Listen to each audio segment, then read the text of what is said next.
Today on Doomed,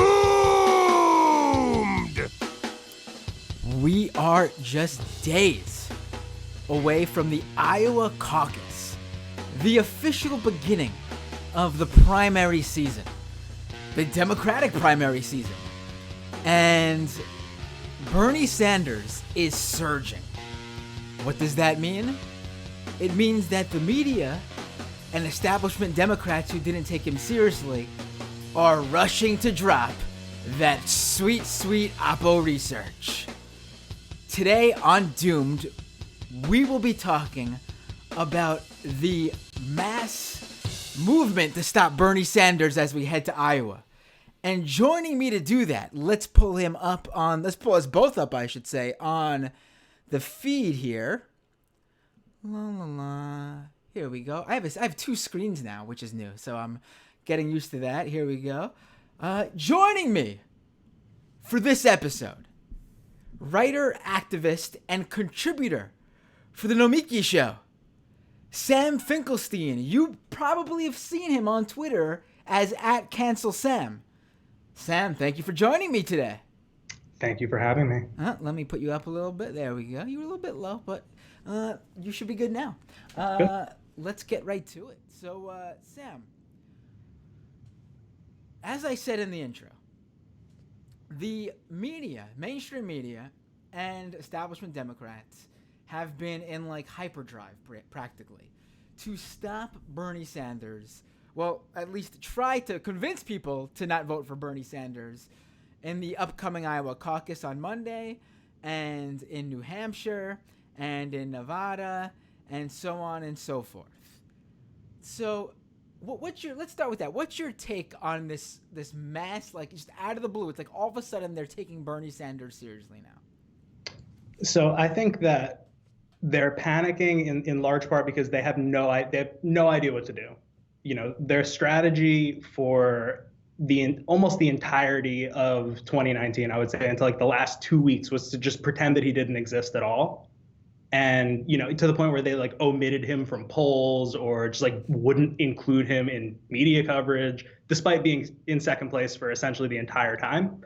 And that was a terrible idea on their part, because if you look at an election like the UK with Corbyn, they spent years smearing him.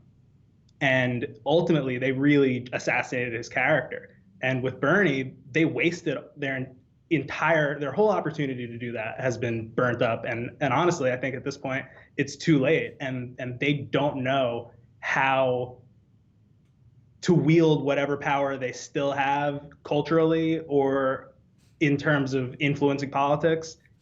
We saw this a couple days ago when some super PAC associated with the Democratic establishment spent, I think it was $700,000 buying negative ads in Iowa. Bernie sends out a text message to his supporters saying, this super PAC is buying negative ads in Iowa, and he raises $1.3 million off of the fact. So he raised double what they spent off of the fact that they did that. And then the New York Times, Sydney Ember, his New York Times reporter who, has never given positive coverage to him, writes this article, basically it almost read like a warning. Like, you need to rethink the strategy because this was a win for him. Right. Excuse me. There was actually no show last week, no Doomed episode last week, because I was like brutally sick. I was like more sick than I've been in like. I hosted the second half of the Majority Report and filled in for Sam Cedar 2 weeks ago, and I've been sick ever since. Like that day was the first day I was super sick. And so I'm going to have a cough, but I'm going to do my best to mute it. But let's get back to the important stuff here. That group you were talking about is the Democratic Majority for Israel. And now listen, if this was an attack ad, where they're knocking Bernie's stance on, what he said in terms of that he would think about pulling back military aid for Israel if they didn't come to the table in good faith to work out a peace deal with the Palestinians. That's like, I don't agree with them, but that is what you think they would attack him for, issues relating to Israel. But it's nothing to do with that, to show you like just what they're going for here. It's not even that, oh, we're gonna say something about and criticize Israel, Bernie's stance on Israel. The attack ad, I think it knocks him for his health. I literally think it brings up his heart attack. Like that's what they're going with. That's what they're going for. They brought up the heart attack, and they just concern trolled about his ability to beat Trump. It was extremely low energy. And I was talking to someone, and I think that in the past, smear campaigns, from the Clintons, for example, against Obama, or like there was a lot more passion there. This seems very uninspired. They're not trying. They don't know what angle to take. It's just they're basically saying with dramatic music behind it exactly what MSNBC has been saying to no avail for a year. Right. Well, the thing is, and that's absolutely right. The thing is, they've never come across anything like this before. They're failing at hitting him the way they want to. They're literally like the things that usually work for other candidates, they're finding is not working for Bernie Sanders, and they don't know what to do. They're at a loss. Well, they still fundamentally don't understand his appeal or why people support him. Like, I would love to hear Chris Matthews explain why, first generation Mexican immigrants love Bernie Sanders. I would love to hear him explain that, because they have no idea. It's completely beyond them. They're so divorced from the reality that ordinary people live that they just don't get it. So they, in a different world, something like, Bernie's health would be an issue, but people aren't voting for him because he's the healthiest. They're voting for him because they think he's the best opportunity to improve, the material conditions of their lives. And that's not going to change having seen a 30-second attack ad. Right. They don't get the appeal. That's absolutely correct. And let's actually get to some of these more ridiculous smears, because a lot of this is regurgitation from 2016, which is hilarious to me, because their whole talking point is Bernie Sanders has never been vetted. Yet I remember specifically, like I would say 85% of these attacks. I remember them from 2016 because I was tweeting about them in 2016. So that's always hilarious. But there are some new ones. There are some new things they're going after. And let's bring up this one first, because this is just happening today. This is breaking as we're recording this episode.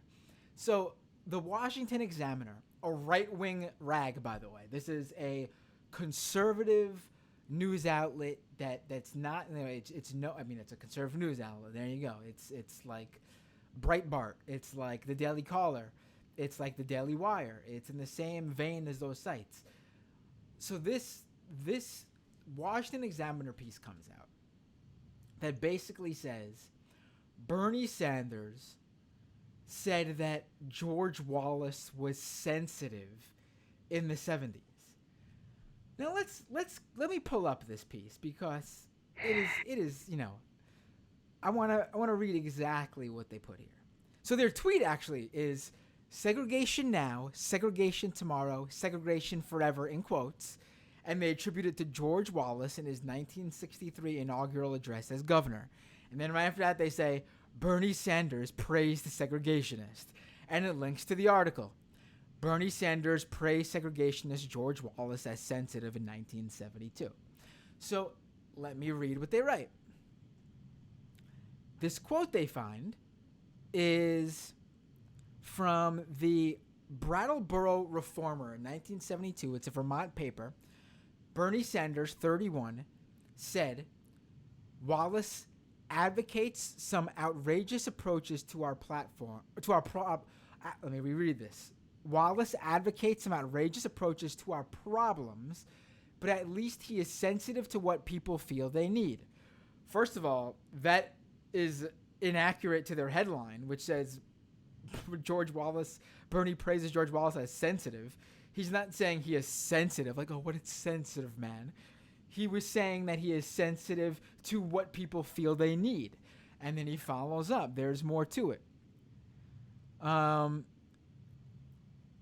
Where is what they wrote? They didn't even put it together, which is ridiculous. Oh, they edited it. That's why I can't find it. They edited it to add what we were finding. Oh, this is too funny, man. Did you see this? I didn't. So this is happening as we're talking. Oh, there's an editor's note. This story has been updated to include other comments Sanders made about Wallace. So let's get to that. So after Washington Examiner throws up that quote, which anyone reading that who knows anything about politics, what Sanders is saying is that Wallace is outrageous, but he's feeding into what the people say they need so he can push those outrageous things. And then, so this is what Bernie wrote that I pulled up, and even David Weigel from Washington Post and Andrew Krasinski from CNN were posting after this Washington Examiner piece came out. And about 1,000 other people. And 1,000 other people, yes. But I'm saying those two because these are mainstream reporters for sure. Who rebuked this, rebutted this. So CNN had written a piece actually about Sanders on George Wallace. That's the problem with this smear campaign, because had they not done that, I know of a certain Politico reporter who is very fond of Elizabeth Warren that would have already been talking about how Bernie Sanders praised George Wallace, but they can't, because in this instance, like, CNN is not going to refute their own reporting. And I can't. Andrew Kaczynski, you said his name is, right? Right. He wrote like a very good piece explaining exactly what Bernie was articulating in this essay, and it's a very insightful point. And I want to stress here that this is before months. This is from months ago. This isn't like him going, "Oh, let me pull this up to rebut this Washington Examiner piece." This is literally proof, being that it was written months ago, that anyone dealing in good faith would understand what Bernie Sanders was saying about George Wallace. No, I think that it's really telling that the accounts that are pushing this, by and large, are your typical like K-Hive, black-pilled nihilist lunatics. Right. But these people are ostensibly Democrats, and they're being fed total bad faith propaganda by a outlet that otherwise publishes like borderline like white nationalist level stuff, and they're taking it and they're spreading it. So it's like, who really are their allies here? It's a very strange bedfellows type of situation. Listen, this show, this is my show. I could talk about whatever I want on it, but I try to really focus on, because this is what I've basically it's my beat, is cover the right wing, cover the far right, cover the reactionaries online, cover the white supremacist movements. That's sort of what the initial real focus of the show is, what most of these episodes on this show usually are about. But with the primaries rolling in, I've been doing a lot more episodes on the Democratic primaries. And that's because there is misinformation and disinformation being pushed by the right on these Democratic primaries. Another reason is I feel like the Democratic primaries need to be covered if you're interested in defeating the right, because the way we're going to defeat the right is by following who wins in these Democratic primaries and covering this legitimately, so the person who could actually defeat them wins. So that's a great point you made about how these right-wing outlets are basically covering this stuff in bad faith, and people who are ostensibly Democrats are taking the bait, all because they dislike Bernie Sanders. I don't even know if taking the bait is the best way to put it, because I'm pretty sure that they're willingly doing it. You're right. Either they know it's not true, or they don't care whether or not it's true, because it's what they want. Right. That's all that matters. It's what they want. So let me read this before we get too far away from our original discussion of it, from the George Wallace piece. So here is what Bernie Sanders wrote about George Wallace. The same year, this is the same year. This is as that quote that Washington Examiner pulled up. It's written in an issue of Movement, which was a magazine put out by Liberty Union, which was the third party in Vermont that Bernie Sanders was a part of at that time. And he basically, in 1972, interviewed Wallace supporters.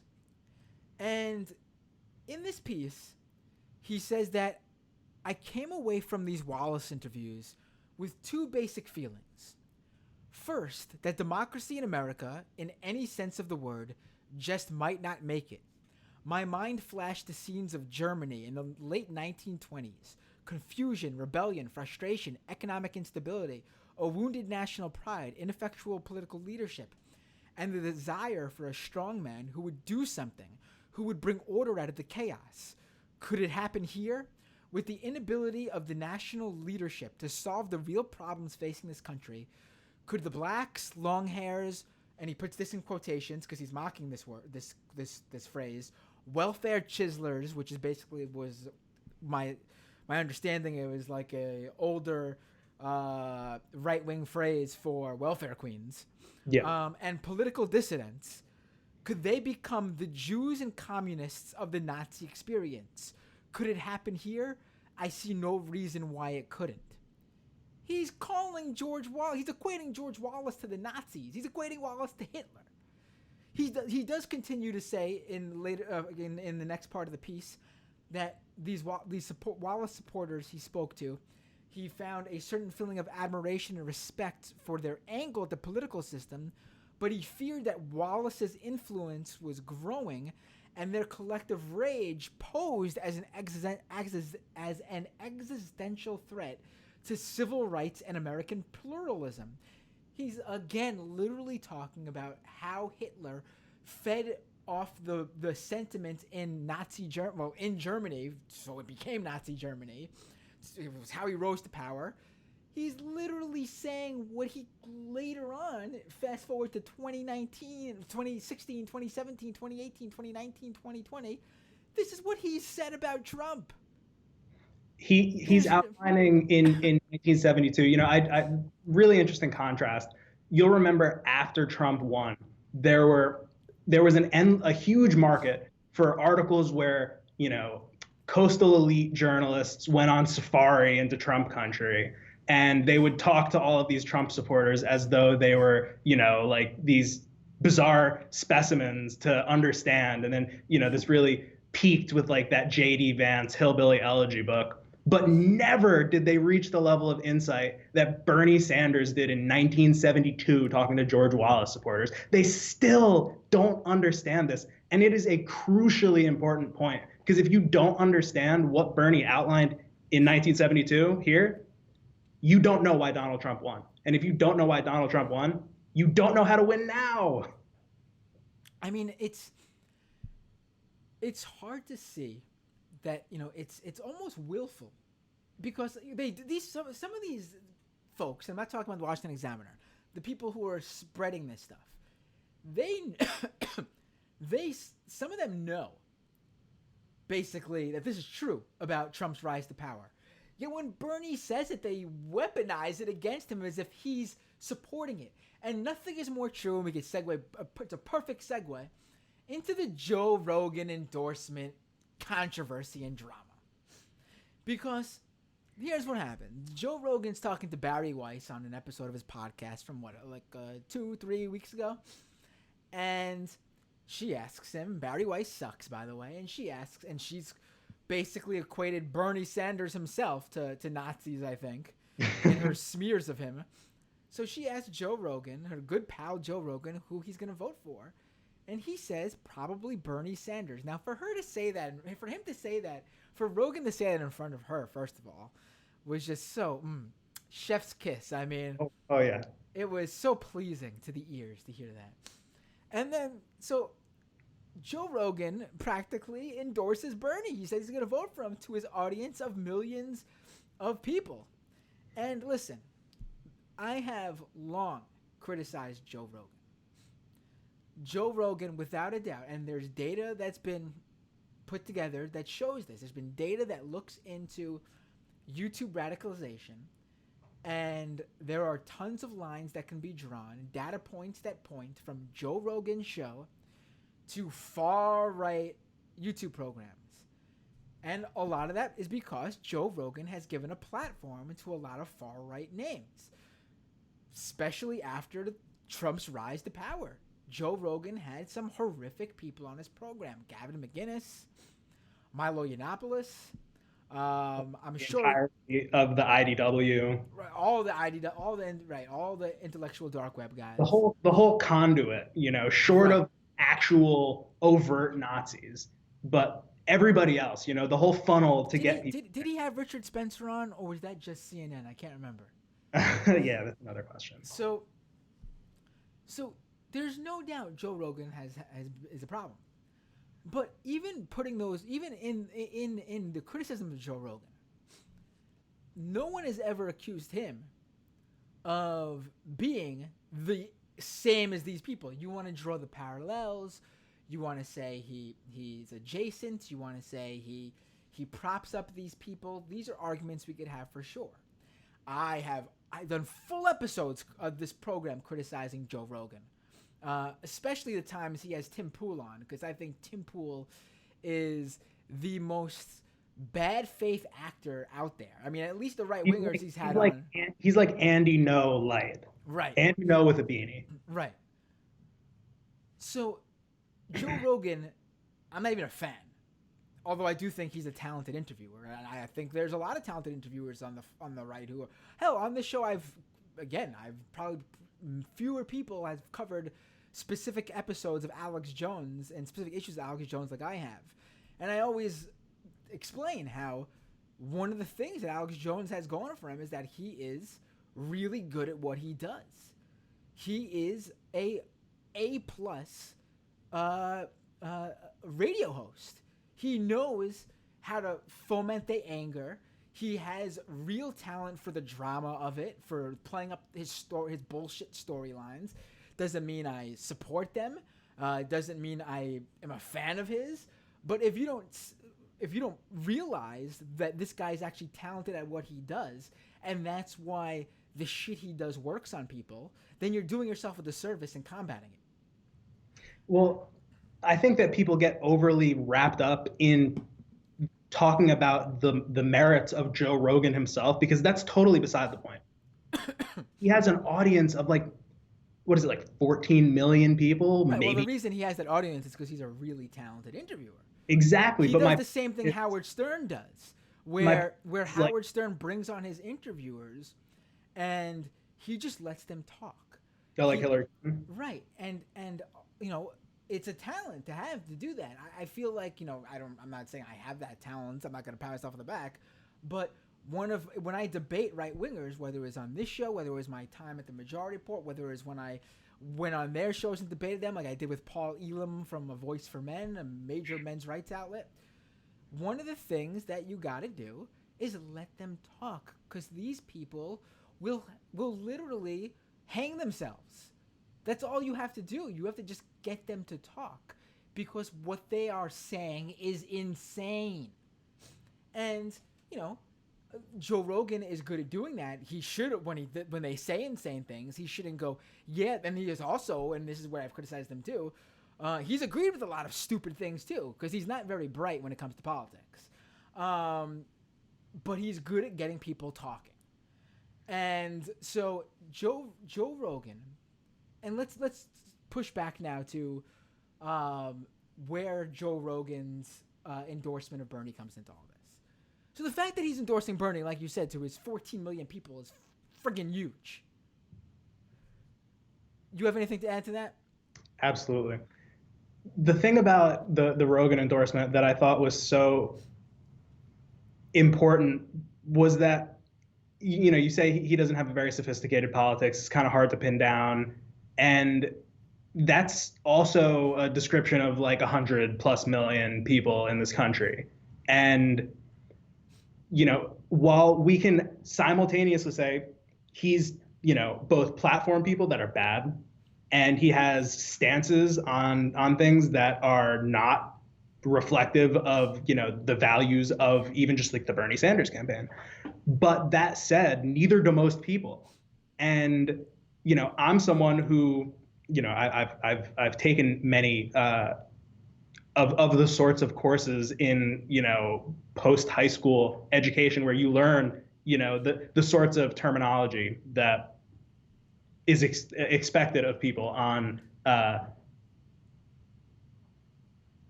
on Twitter, basically. Right. And that's all well and good, but that doesn't describe most people. And if you want to reach these people, because these are primarily people who I don't even know if they vote. I don't think that Rogan's audience is mostly Trump supporters. We have to remember that there are literally 100 million people in this country who didn't vote in 2016. And for all the talk that MSNBC and these establishment Democrat types do about appealing to moderate Republicans and having bipartisan cross whatever appeal, whenever it comes down to actually doing that, like what's their plan? They like this is more meaningful outreach than any other Democrat has done in the entirety of the post-Trump or the Trump presidency. There's been no outreach. All it is hand wringing and basically them trying to do what they did in 2016 and like scold people into the Democratic Party. That's never going to work. People will either just not vote or vote for Trump. At least the people who we're talking about. I'm glad you brought this up because one of the major themes of this show, when I talk about the white supremacist movement, when I talk about Nazis, when I talk about racists, when I talk about reactionaries, is that, especially when we talk about radicalization, these people, the true believers, I usually call them, the real deal white supremacists, the David Dukes, the Richard Spencers, the Iron Cross people, the Iron March people, the base, these real deal white supremacist organizations, and personalities, who this is what they live for. There's no changing their mind. It is who they is. They are who they are. They hate minorities. They hate LGBT people. They hate anyone who is not a white male European. They hate Jews. They hate Muslims. They hate anyone who isn't Christian. They hate Catholics. These people are not going to be spoken to. These are the people we're trying to purge from society. But the 16, 17, 18, 19, 20, 21, 22, 23, 24, whatever age they are, the guy logging online who's not like that and then falls into the rabbit hole and becomes like that because they get brainwashed by these people, because they get provided a scapegoat for their own problems. And a lot of times they're not very sure of themselves. A lot of times these folks aren't very smart. And if they are smart, they're young, so their brains haven't developed quite fully yet in terms of having a true political understanding or belief system. These people get tricked into it. And I'm not saying this to give them a pass. I'm not saying this to say we should coddle them. They should be treated as the adults they are. But we've seen time and time again, there's literally organizations that are out there, legitimate organizations out there to bring these people out of white supremacy, like you bring people out of a religious cult or something. And we know that there are people who fall into this who could be brought out. And that's the whole point of this. That's the whole point of debunking these people. That's the whole point of fighting back on the true believers. It's because we want to show these folks who are not the true believers that, hey, you're being duped. And, if they can't be brought back, then they do become the true believers, then fuck them. But if they are just being duped and we can show them that, hey, this is not truth, Mexicans and black people and Native Americans and Latinos and Muslims and Middle Eastern people and Asians and whoever you want to, transgender folk, whoever you want to, they blame that you want to wrap up into this. We can say, hey, those aren't the people to blame. This is what's going on. And they go, hey, yeah, you're right. Then why would we not do that? I mean, the point is to create a society that's not like that. And if you're saying that there's 60 million people out there who voted for Trump, who that not even a few of them are able to be brought back into the fold to be shown the error of their ways, then, I don't know what the fuck the point of doing anything is then, really. Because what's the whole point of any of this? It's like, You think there's that many people who, and granted, there are a lot of racists. Trust me, a lot more than I'm sure where most people are willing to really come to terms with. But there are a lot of people, and we know because there's a significant amount of people who voted for Obama twice and then voted for Trump because they were duped. For all of the talk about purity tests, they love to say when we talk about Medicare for all, oh, it's a purity test. You won't compromise. When we talk about these voters who, even just, we don't know who these people are. They kind of get caricatured, but just talking about like Rogan's audience, they're like, oh, well, Rogan said things that are transphobic. So like, we basically don't want 14 million of his viewers to vote for us because like how is that not a purity test? That's an absurd purity test. And it kind of rests on the assumption that people are totally unchanging. Like if you are a racist right now, or if you have transphobic views right now, that's never going to change. And you're just a bad person. And at that point, it's like you're saying, what's the point of doing anything? Listen, I hate to be the bearer of bad news, and I'm saying they're completely wrong, and that's why the left and progressives fight back this stuff and debunk the sort of misinformation bullshit out there. But for one example, there's a large segment of the population, even Democrats, people who vote for Obama and Hillary, who have some pretty fucked up, messed up views of transgender people. Like, this is like not something that's some far right, like it's just one of those things that people have not come to terms with. It's the same thing as gays and lesbians just, 10, 20 years ago. Transgender folk, their time has not yet come. They are no way, shape, and form treated the same as even, the LGB in LGBT. Like they are still marginalized in ways that, gays and lesbians and bi people are no longer. And those people still have, face marginalization and discrimination. But which transgender people face, man, it's like we still have a long way to go. And it's with those very people who we have in our, in the big Democratic tent. Yeah, the tent doesn't seem that big because when we're trying to actually bring people into it, I think that the people who are so mad about the Rogan endorsement, who are also the ones that talk about bringing Republicans into the party and, having bipartisan appeal, when they say bringing Republicans into the party, they're talking about specifically like the ones they see on cable news. And the problem with like the Jennifer Rubins is there is no constituency of people like that. They're so like insanely overrepresented in media, but in reality, they're so far outnumbered by Joe Rogan viewers that it's astronomical. So the idea that we're a big tent party, but we're only going to appeal to like this 5% of the Republican Party, that all of whom live in Washington, D.C. and write op-eds for the Washington Post, it's asinine. It's right. insane. Right. Henry Kissinger endorses Hillary, and no one's going to bat an eye. No one.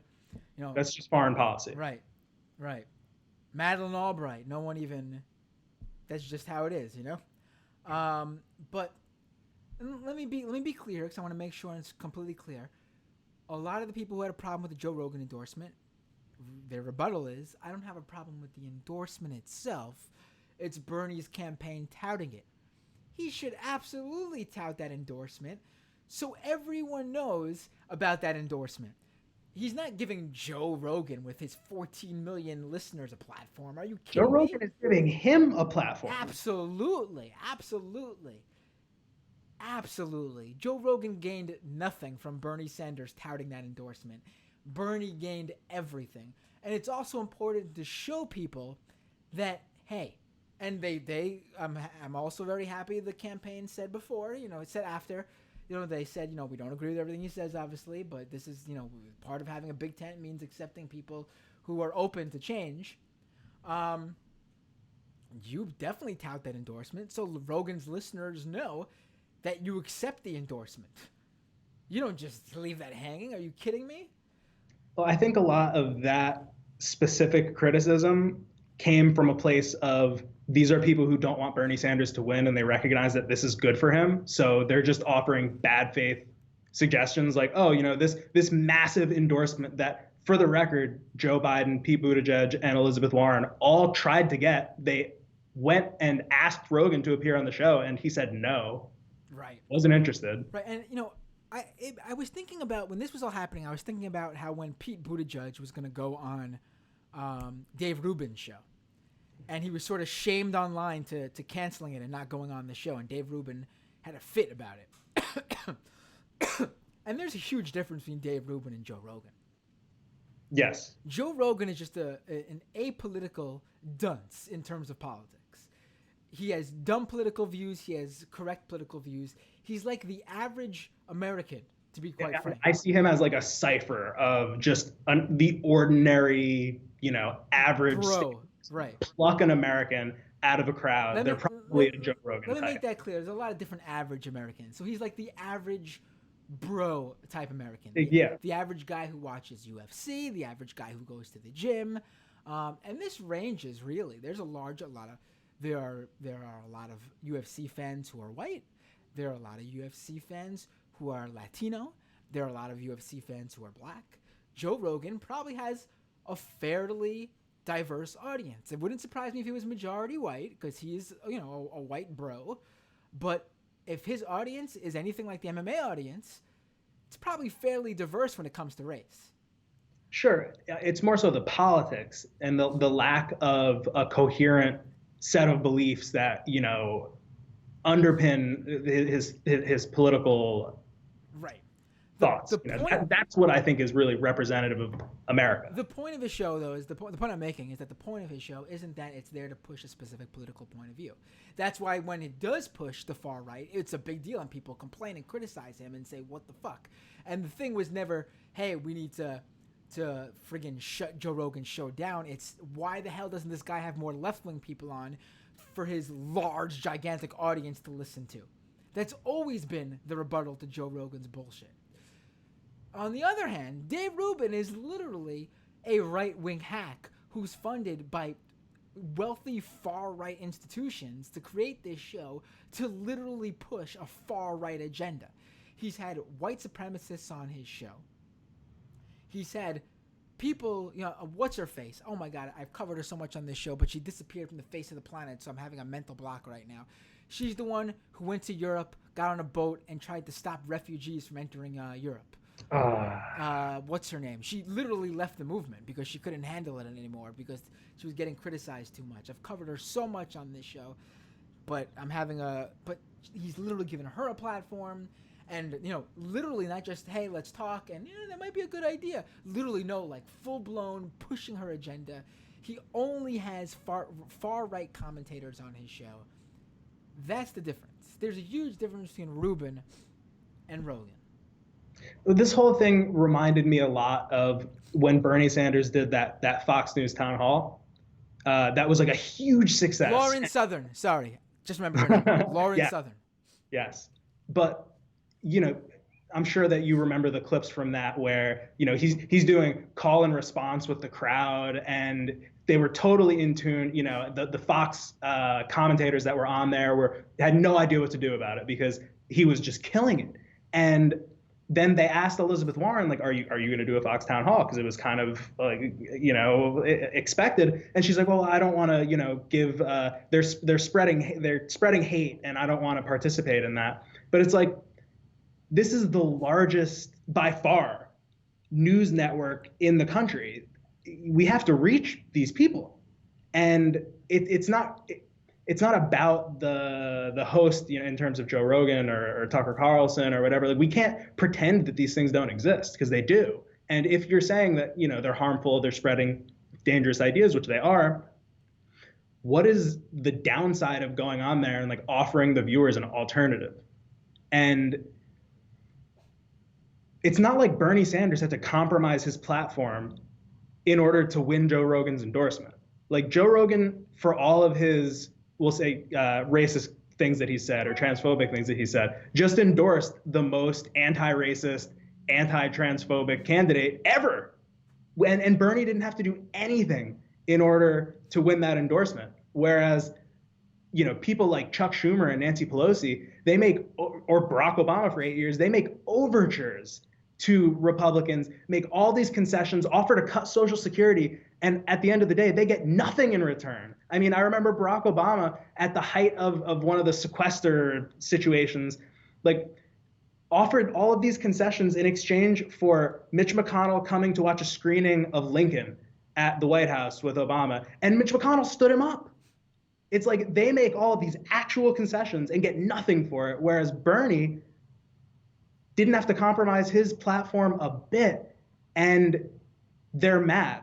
And I think that that's part of it, because it kind of gets to the core of their grift, which is to say, oh, we care about unions, we care about Social Security, we care about Medicare, but we have to work with, the other side, and we have to offer up, we have to compromise and blah blah blah. And Bernie just blew that out of the water, right? And showed that there's actually a massive consensus on a lot of these things, and you don't have to make these compromises. That's a really great point. And I brought up the two main ones I wanted to bring up in terms of the media and the establishment and just the anti-Bernie brigade online going after him. But you sent me a few ones specifically you wanted to talk about, so I want to really give you some time here to address some of these clips and pieces you sent me. So, Steve Ratner, tell us a little bit about what he did and who he is, first of all. Steve Ratner, he's a Wall Street guy. He is just your typical isn't he a Bloomberg backer too? He is a Bloomberg guy. Just want to make sure we got that out there. Go ahead, continue. He's a Bloomberg guy. And he goes on Morning Joe to basically sound the alarm about how Bernie Sanders, if he wins Iowa and New Hampshire, they need to have, he's basically making the case for Bloomberg without saying it explicitly. He's saying that there needs to be a centrist alternative, because otherwise, Bernie could catch steam. Now, for all the talk that and they're still doing it, saying oh, Bernie can't beat Trump. Their real concern, and it's becoming increasingly obvious, is that Bernie will beat Trump. And that's what they don't want. So it's increasingly obvious, and the Steve Ratner clip makes it very clear, that they're willing to dump a ton of money into a Stop Sanders movement, because their main goal, the Democratic establishment's main goal, the people who represent all of these corporate interests and all of these billionaires, their main goal is not defeating Donald Trump, it's defeating Bernie Sanders.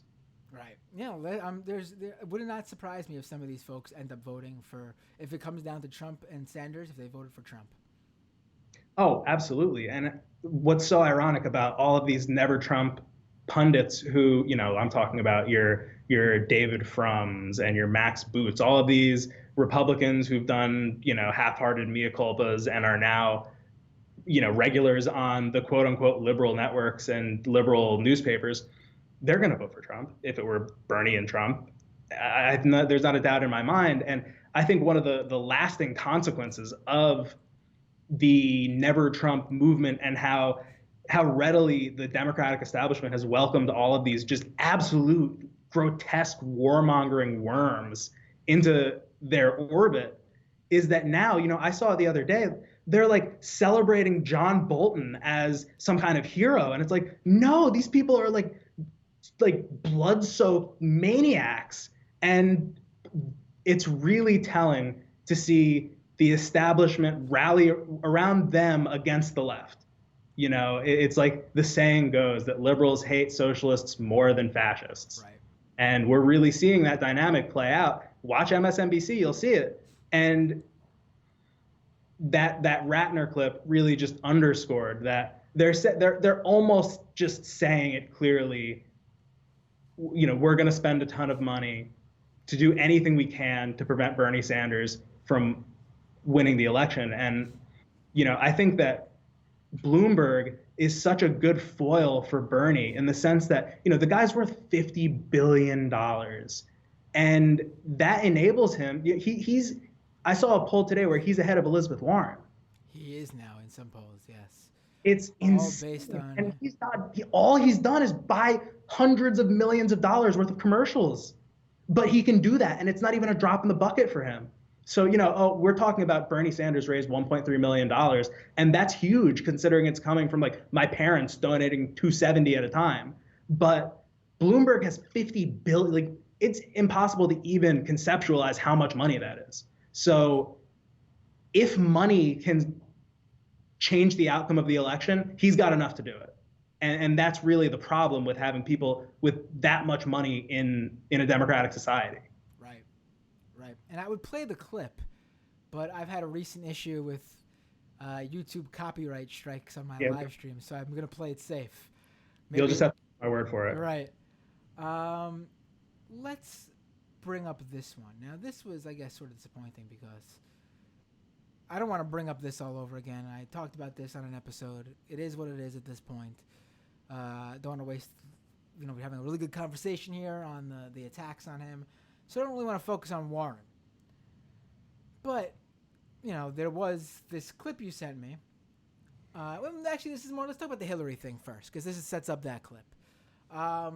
Hillary Clinton came out and said how, no one in the Senate likes Bernie and no one wants to work with him. Basically, no one likes Bernie Sanders. I mean, why? Why do that? Why do that at this point? I mean, I'll tell you what. I'm happy she did it because this is another case of them not getting it because I feel like every time Hillary comes out and says something negative about Bernie, boom, there's 3 points. Yeah, there's another 3 points in the polls. Yeah, he gets another 3 points in the polls, which is always hilarious to me. But I mean, just what is the point that at this? Do they really think that's going to affect him? I mean, I assume yes, being that she does it and the other people do it. I mean, what's your take on it? I think that the idea that Hillary's anti-endorsement would be bad for Bernie is ludicrous. And it's really to me no different than this when they throw around when Joy-Ann Reid starts like smearing him. Like all they're doing is preaching to the choir. And the real danger that the Bernie Sanders campaign poses to the MSNBC crowd is he's preaching in theory, and we will find out in Iowa how well this theory translates to reality. But in theory, he's preaching to a much, much bigger choir than they are. So, they're talking to a bunch of people who are not going to vote for Bernie Sanders no matter what. I don't think that anyone who is swayable is going to be swayed by Hillary Clinton. She's a historically unpopular figure. And it's just very funny that they feel, and it's also, this is a kind of a different topic, but it's also shows how little they've reflected on what happened in 2016. Like, she really just wants to say Russia, Bernie Sanders, Jim Comey. Otherwise, I ran a perfect election. I ran a perfect campaign, and it was just unjustly taken from me. And if that's their thinking, then left to their own devices, they will lose this election badly. Yeah, luckily I don't think that's going to be the Sanders strategy when he right. But yes, there is a real excuse me, concern there that they're going to run with that when it comes down to it. If Sanders isn't the nominee. I want to bring up so the reason I brought that up first was because you sent me a clip that you wanted to discuss where Warren is asked about, is Hillary right to say that? And she basically just says, I'm not going there. I mean, listen, it's good to not want to talk about this stuff. I get it. But also it seems pretty easy to go, I'm not going there, but I don't want to go there, but I disagree. Or I like Bernie, she could have said. Let's leave it at that. You know what I mean? She's who Hillary was talking about. Right.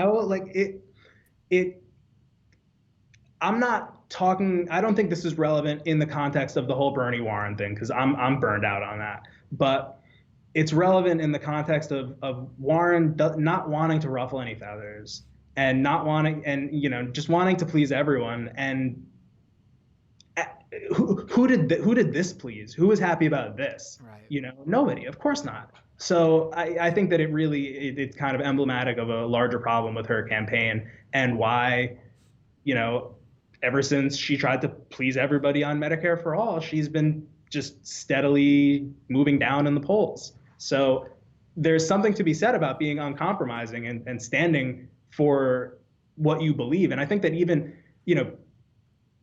people see that as a form of integrity when it comes to Bernie, even if they don't agree with his actual politics. They think that he believes in what he's saying. And if you can't even say like, oh no, well, I don't want to get into it, but Bernie is my friend. He's a colleague. We work together and we get along well. Like you can't even say that. Come on. Right. We could bring up so many more. I mean, I can't even remember if I talked about on a previous episode if I talked about MSNBC's body language expert who came on to discuss. But that's not even worth it at this point. Yeah, that's right. Just so people don't know, they had a body language expert come on to try to break down the Elizabeth Warren and Bernie Sanders. Right. We should be clear about that. That's not a thing. It's ridiculous. And I have to give this woman credit. She worked in like the intelligence community prior to this, but I have to give her credit for just fabricating a profession and making a whole thing out of it. Like corporations bring her in as like a consultant to give lectures, and she's on Joanne Reed being anti-Semitic about Bernie Sanders. Like she's made a name for herself, and props. I respect the hustle. Let me clarify. It is a thing, body language experts. Now, the way that you I don't really subscribe too much to it, but I also do think that when people do, there is a feeling or a point to when people are moving their body. When I move my hands, I'm saying something. When I roll my eyes, I'm saying something. There's definitely language being spoken with your body. However, to try to pull sort of meaning from it broadly over people is ridiculous, especially from a camera. I could see, if you're in a room with someone and she worked for the intelligence community, I could see being in a room with someone trying to extract information out of them. Let's not even go to all the issues with this. I'm just using a hypothetical. And, getting a read off of what their body language is. But this would be something that's different for each individual, which clearly, if you watch if you watch what she did on MSNBC, it's literally impossible for her to do that. And then B, you can't do it through a camera. You can't, because the different angles make things look different. Like you can't do that. Like there's a difference between sitting in like an interrogation room with someone and going like, I'm not so sure this guy's telling the truth because of what he's doing when he's telling you something. He's not looking you straight in the eye or whatever. There's a difference between that and then saying like, oh, look how he's shrugging his shoulders as I look at this overhead camera angle from who knows how far back in the room. You just can't do that. He could have not. It possibly wasn't even shrugging his shoulders. I'm already talking too much about this, but you see what I'm saying? I think that the important takeaway from that whole thing that we shouldn't get into because it's so over discussed and stupid. But the important takeaway from that is that Bernie has been like pulling away in the polls ever since this happened. Like, I don't think that Elizabeth Warren could have done, short of dropping out of the race entirely, I don't think she could have done anything better for him, because as much as they can bring body language experts on to say that, because the whole point of bringing that woman on was to say Bernie's lying, obviously, and I've been watching his poll numbers specifically with women, he's been going up almost like the exact proportion that Elizabeth Warren has been going down. She's just like hemorrhaging support to him. Yeah. There's going to be a point where she's going to need to drop out. If she doesn't listen, I don't think she should drop out yet, like people are saying. Obviously, you want to take it all the way to, you want to take it to Iowa at least, so you could actually prove, because, you can't, who knows, she can't drop out now, because you never know, the polls could have been wrong. She she may win Iowa. I don't think she will, but it is in the realm of possibility. But if she loses Iowa, if she loses New Hampshire, I think really New Hampshire, if she loses that and Iowa, if she doesn't call it quits, then she's really doing a disservice to the progressive cause. And if she does that, I think it's going to reflect poorly on her for a very long time. because it's clear as day that if she dropped out and endorsed Bernie, I mean, obviously all of her followers wouldn't do that, but enough would certainly do it, where he would clearly run away with it and he would beat Biden in not every state, but most of them. Yeah.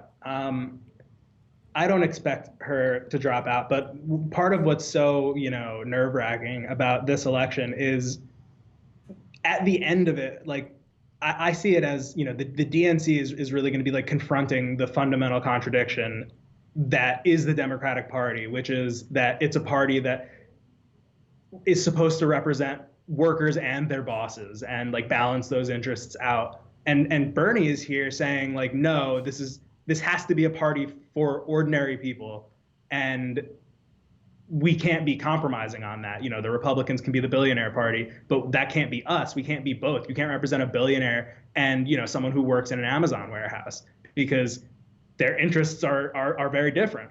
Right. And the DNC and this might be worth talking about for a minute. The DNC has absolutely like put barricades of all of the most anti-Bernie people up in all of the leadership positions, all of the committees that make decisions.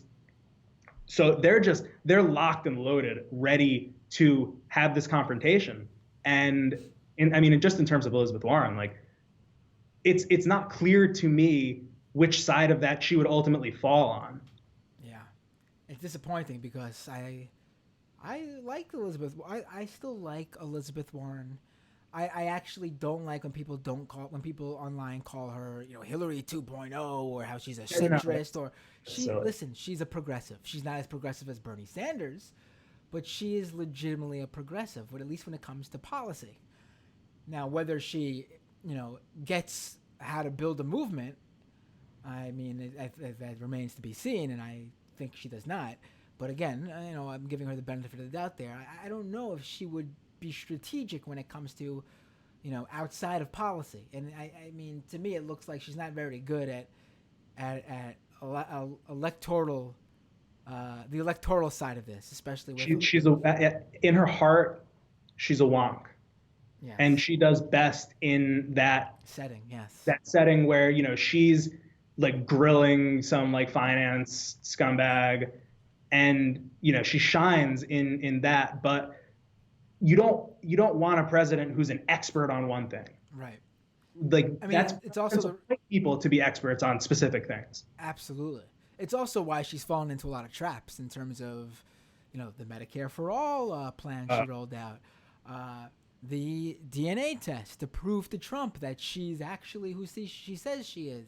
It's been like gaffe after gaffe like that, and it's constantly because she feels like she needs to have the wonk in her, explain things away, and you just can't do that all the time, especially when it comes to people who are acting in bad faith.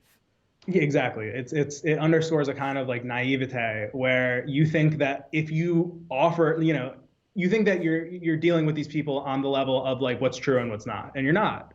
When it comes to power and you trying to win power, you're not going to, fact check your way into the White House. It's just never going to happen, because ultimately people don't care. Like the media doesn't care. Donald Trump doesn't care. Like they're there to represent a set of interests. And if you don't understand that, if you think that like people are actually operating on the level of, oh, well, you're making a more compelling argument, so I'm going to agree with you, then you're not going to be able to accomplish anything. Right. Because that's just, that's West Wing politics. Right. Now there's two more things I want to talk about. Do you have time? Yeah. Cool.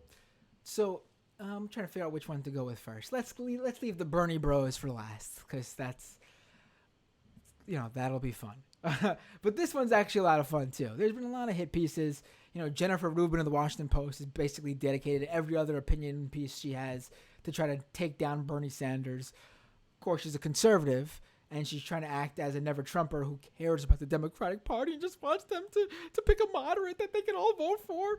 But, I'm not even going to – she's not even worth my breath right now. If we had hours, of course we'd talk about her. But the one I want to talk about – on MSNBC before they bring a Bernie person on MSNBC. What was that?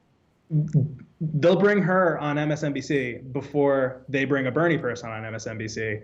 So, and that's just so bizarre because, given that he's polling in second place or in first place, there's a massive group of people who he represents, right? Right. Jennifer Rubin left the Republican Party because she's not represented in there. She's not a Trump person, and Trump has a 90% approval rating with Republicans. So she comes into the Democratic Party. She doesn't represent anyone, but they will have people like, neocons like that on who have no constituency at all before they have someone like Matt Binder on. Right. Like, Oh, they should have Matt Binder on. Someone tell them to. There should be a mass email campaign to get them to book me. I think I'm gonna try to get that going. People, if you're listening, there's got to be a MSNBC email to send mass emails to get me on. contact Joy Ann Reid. Funny thing was, I was on MSNBC years ago for a hit on Gamergate. That was my one time on MSNBC. But also we could talk about Kurt Bardella, the former Breitbart guy, who now is telling the left, the Democrats, who they should vote for, and they should be weary of Bernie Sanders. Yeah, Breitbart guy is going to tell us that. But he has a contributor role on Morning Joe on MSNBC. How nice.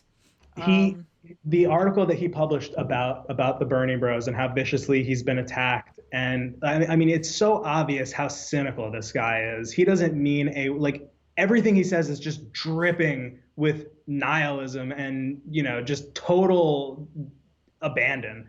He called Bernie Bros like a digital lynch mob, and it's like to say that about the candidate whose base is the most diverse of anyone in the race is like so astoundingly offensive and disgusting. And MSNBC published it.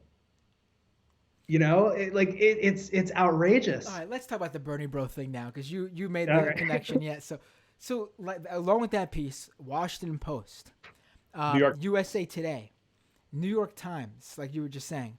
Who else? NBC did with their opinion piece from Kurt Bardella.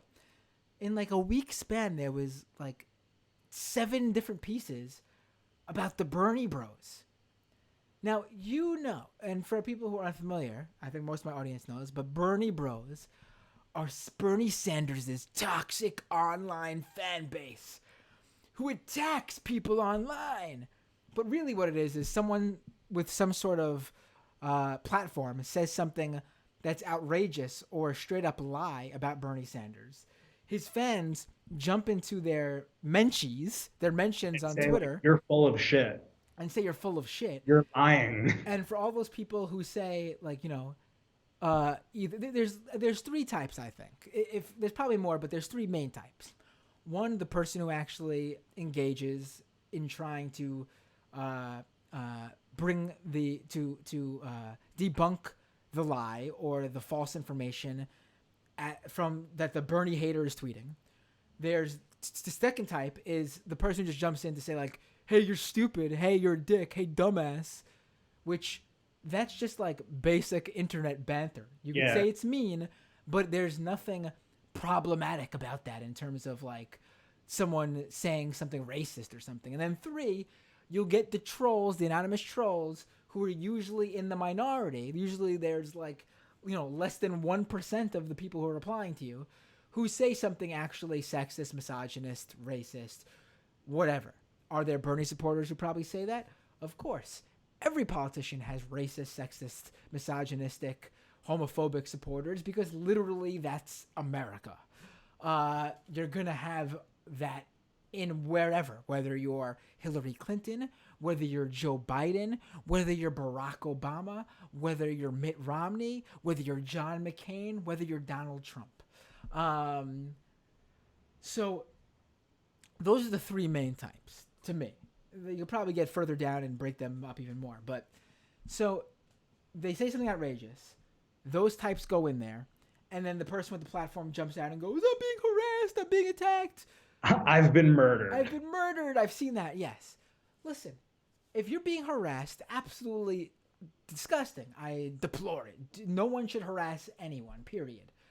But a lot of times, it's not harassment. It's people on a public platform. Like the whole point of Twitter is that there's people go back. That's why they have replies. It's built into the platform. If you want a platform where you just say things and no one says anything back to you, there are platforms for that. Go there. You're not using Twitter correctly. You make your Twitter page private. They give you an option to do that.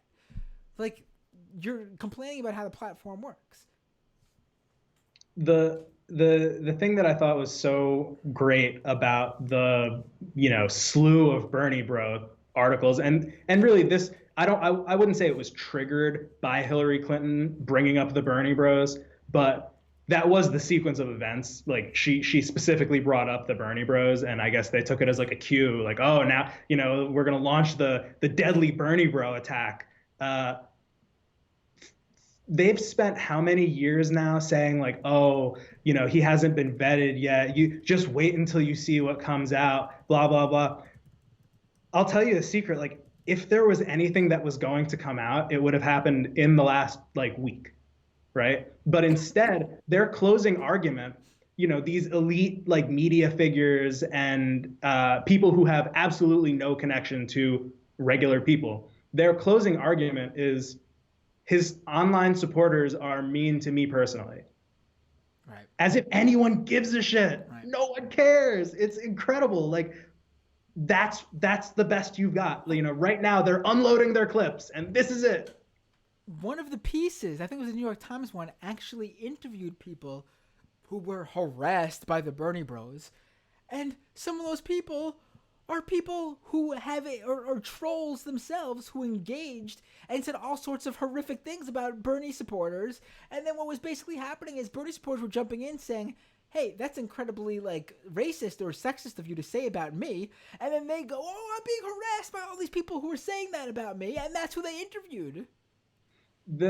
Listen, I want to really, really, really stress here that there is harassment online. Obviously, we've covered it on this show. Hell, when I was covering Gamergate, it was a major topic I talked about. Oh, and nothing bothers me more than the people who try to say there's any sort of parallel between this stuff during the primary and Gamergate.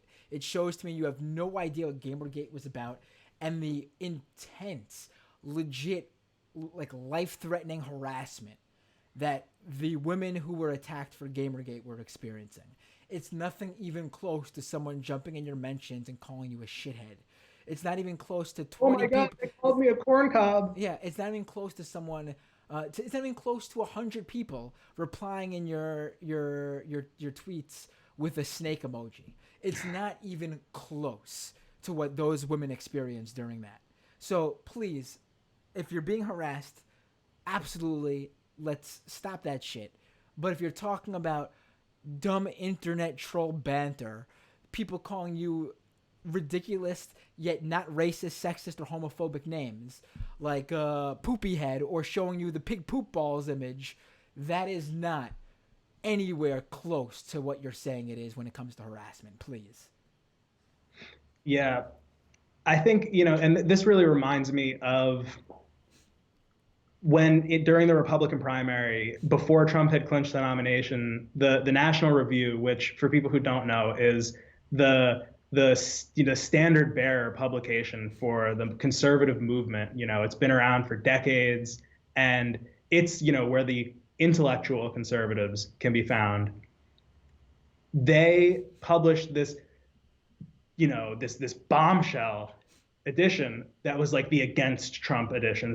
This is not who the Republican Party is, and it had all of the conservative heavyweights, and they all put all of their strength to prop up the Bush dynasty one more time and get rid of this boorish Trump figure, and nobody cared at all.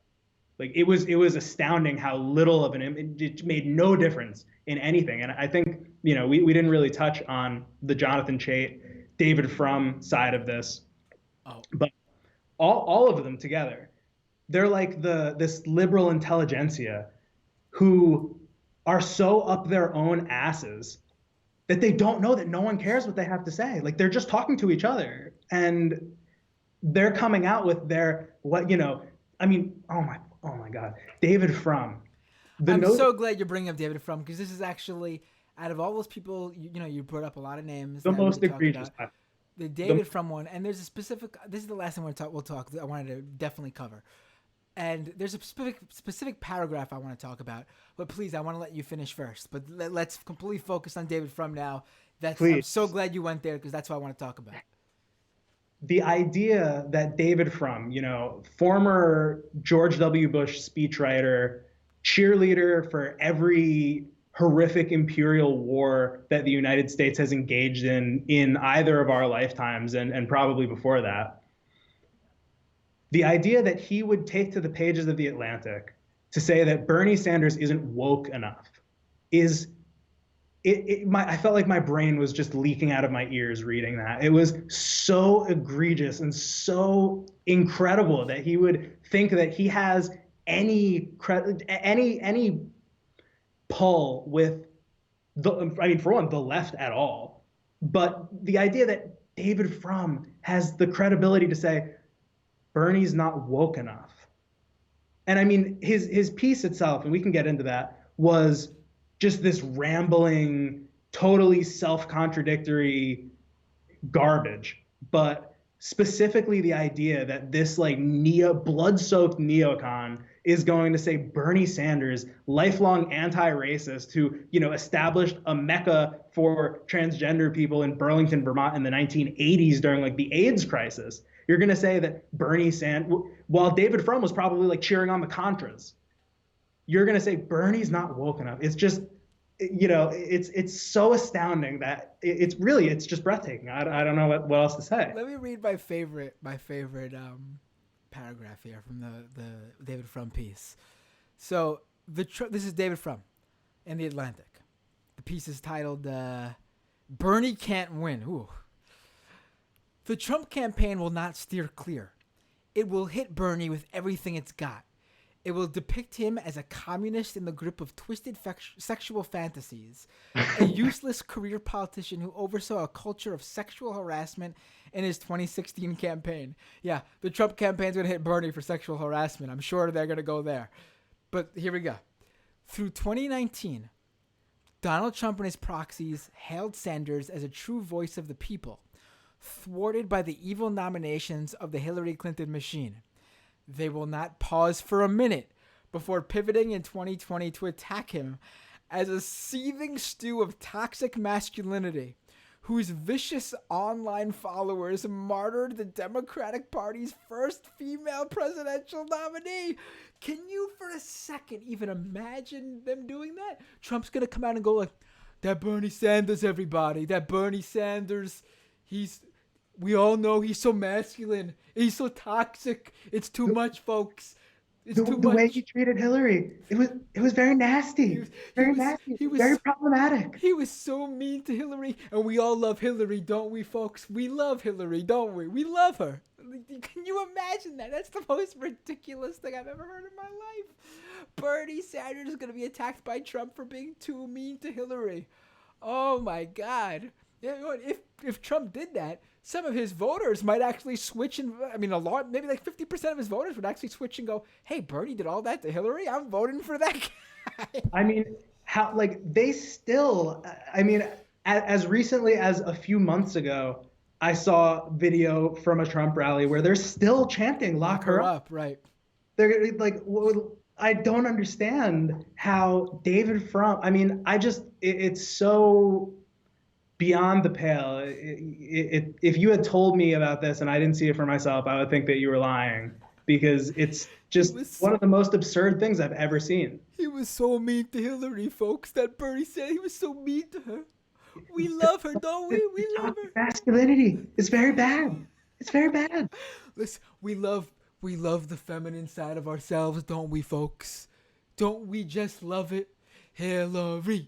I can just picture him now doing that. Unbelievable. What an idiot David Frum is. What an idiot. And for many reasons. But is that like, I don't know what he gets paid from The Atlantic, but I'm sure that it's so absurd relative to the value add of him just saying things like, Trump is going to attack Bernie for being a misogynist. Right. He's made a career out of it, good for him, but that's incredible. Well, Sam, it's been a pleasure. Do you want to stick around for a minute and stay for another like 10 minutes in the patron only half of the show and break down your Buddha Judge piece that you had published? That would be great. Cool, because we've run out of time here on the first half of the show. I don't want to give the freebie listeners too much value. If they want to hear more of writer, activist, and contributor for the did you already contribute to the Namiki show? Because I know it's a new show. Yeah. I was on the first episode. That's up. It's great. Everyone should I watch haven't it. had a chance to watch it yet, so I now have something to watch tonight after this show. It's good. So just stick around for a minute. Let me just plug some stuff, and then we'll jump into the second half of the show. Great. I'll just put you on. I'm just gonna bring your volume down so you don't have to worry about being quiet. Okay. All right, folks. Excuse me. Patreon.com/MattBinder. Support this show by subscribing there. I only ask for $5 measly a month. And patreon.com/MattBinder. It helps keep this show going. This past month, actually, we lost a lot of patrons, more than usual, due to financial difficulty, and I totally get it. If you can't subscribe to the show because of financial reasons, the best thing you could do is just spread the word. Tell people about the show. Don't worry about it if you can't financially contribute. But if you can, could really use your support now more than ever. Patreon.com/MattBinder. And by doing so, you would join these fine folks: Abigail T, Adam Q, Alan B, Andrew C, Andrew H, Angela, Ari R, Ben, Benji, Bobby M, Brosnan, Champagne Kami, Christine H, Colin R, Connor R, Cracker Barrel, Cyber Snowstorm, Dan K, Dan M, Dank Uger, Dave K, David Z, Dragon Slayer, Eugene B, Fraz K, FTW All Day, George A, Greg D, Grim L, Ian Curtis J, Jack D, Jameson Test, Janelle A, Jasmine H, Jeremy M, John B, John S, Jonathan B, Jonathan L, Joseph R, Joyce M, Justin S, Katie S, Kaushal, Laputin Machine, Lisa D, Lisa H, Mark S, Matt Z, Max W, User Me, Melissa M, Mitch V, Michael B, Michael J, Michael M, Mr. Danks, Nicole A, Namde Net, No Style, Odeath, Penelope D, Qster, Ryan, Scott R, Sean H, Stephen R, Stephen S, Struggle Session, TM, Tamney G, Terrence R, Thaddeus A, This Is Not Pizza, Tina M, Todd K, Tom G, Tom M, Why That Tie Guy, Wootopia, and last but certainly not least, Zoe G. Again, lost a lot of patrons this month because of financial issues. It was the beginning of the year, so I totally get why that'd be an issue. And I'm assuming that me being sick for a week and not being able to do the show certainly didn't help contribute. But I'll totally be making up that show. Next week, I'm probably going to do 2 shows. A regular show on Wednesday or Thursday, but I'm also probably going to do a post-Iowa caucus show once the results start rolling in and we know who won. I'll keep you updated on that. If you are watching the show right now and you want to give a one-off donation, you could drop a YouTube super chat. You give whatever you'd like. I'll read your comment right away in the Patreon-only half, which we'll go into shortly. Subscribe on YouTube. Follow me on Twitter at MattBinder. Follow me on Instagram at MattBinder. Follow me everywhere at MattBinder, except for TikTok, where I'm at Matthew Binder, because I don't know why there is not a Matt Binder on there, but it says it's taken for some reason. Yeah, so that's where you can find me. What else? Oh yeah, find my guest from this show, Sam Finkelstein, on Twitter at CancelSam. Wanted to get that in because I forgot to say it when I was plugging him at the end of the interview. All right. I'm probably going to start doing, finally, those standalone YouTube clips, like short 2, 3, 4 minute breakdowns of stuff as the primaries start rolling out. Now as we get into the thick of primary season, I should say. I'll let you guys know what the scheduling of that's going to be, if I actually get a scheduling going or if it's not just random. I'll figure it all out. Don't worry. A lot of things in the works. I don't know if you noticed, I'm looking over here if you're on the YouTube live stream, I'm looking over here to my left, your right. I got a second screen here so I can see things more clearly, bigger, things are in the works thanks to you Patreon subscribers. So once again, patreon.com/MattBinder. Oh yeah, leave a review on iTunes, Google Play, subscribe there. Tell people about the show. Tell me who you want to see on the show.